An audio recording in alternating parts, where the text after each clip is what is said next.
Hello बच्चों, आज की हिंदी ऑनलाइन कक्षा में मैं आप लोगों को पढ़ाऊंगी अनुस्वार और विसर्ग किसे कहते हैं। इसके पहली कक्षा में मैं आप लोगों को बता चुकी हूँ अनुस्वार और अनुनासिक, ये दोनों आप लोग पढ़ चुके हैं। आप लोगों को ऑनलाइन कक्षा में बताया गया है अनुस्वार और अनुनासिक किसे कहते हैं। आज बताया जाएगा अनुस्वार और विसर्ग ये क्या कहलाते हैं। देखिए बच्चों, हिंदी वर्णमाला, आप वर्णमाला पढ़ चुके हैं, तो वर्णमाला में कितने स्वर और व्यंजन की संख्या क्या है, स्वर क्या है, व्यंजन क्या है, सब आप लोग पढ़ चुके हैं। तो देखिए, हिंदी वर्णमाला के अनुसार, हिंदी वर्णमाला के अनुस्वार, ये देखिए बच्चों, ये अनुस्वार का चिन्ह है, तथा विसर्ग, ये अनुस्वार का चिन्ह है, ये अनुस्वार है, और विसर्ग किसको बोलते हैं, है ना। अनुस्वार तथा विसर्ग को अ के साथ जोड़कर अंग और अह, अनुस्वार और विसर्ग की चिन्हों को अंग और अह लिखा जाता है बच्चों। अनुस्वार और विसर्ग को अ के साथ जोड़कर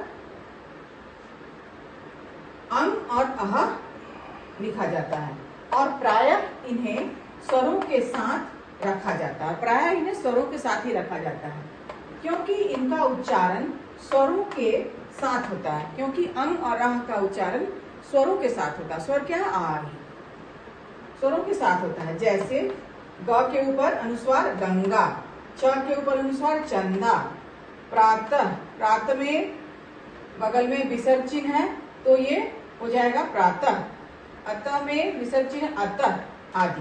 तो ये अनुस्वार हो गया। गंगा और चंदा और भी बहुत सारे शब्द है। प्रातः, अतः, ये दोनों विसर्ग वाले शब्द हो गए, परंतु ये स्वर नहीं है। लेकिन बच्चों, अनुस्वार और विसर्ग ये दोनों स्वर में नहीं आते हैं, ये स्वर नहीं है। संस्कृत में इन्हें अयोगवाह कहा जाता है। संस्कृत में इन्हें क्या कहा जाता है? अयोगवाह,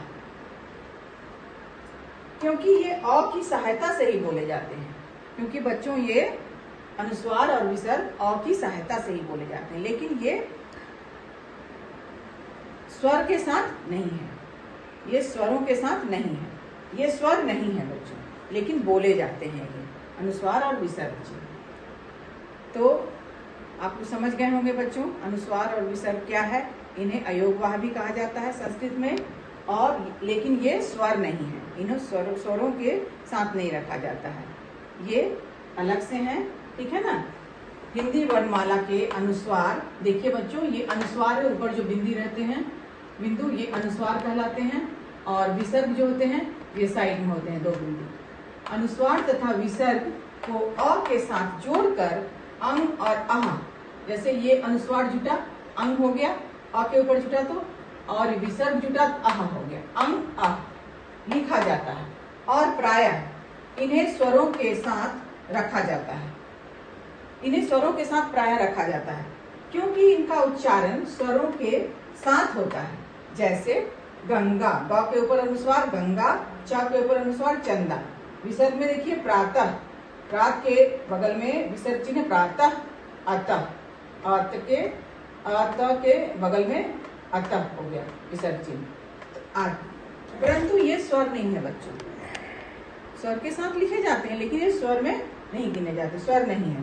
संस्कृत में इन्हें क्या कहा जाता है? अयोगवाह कहा जाता है, क्योंकि ये अ की सहायता से ही बोले जाते हैं, इसलिए इन्हें अयोगवाह कहा जाता है।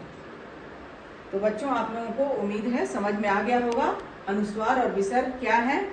और इन स्वर तो नहीं है, ये स्वर के साथ नहीं लिखे जाते, लेकिन संस्कृत में इन्हें अयोगवाह कहा जाता है, ठीक है। तो अयोगवाह कौन कौन क्या है, तो आप लोग अंग और अ अयोगवाह कहे जाते हैं, इस तरह से उत्तर लिख सकते हैं, अंग और अ, ठीक है। ठीक है बच्चों, तो आप लोग उम्मीद है समझ गए होंगे अनुस्वार और विसर्ग चिन्ह, और इन्हें क्या कहा जाता है, अयोगवाह कहा जाता है, ये भी समझ गए होंगे।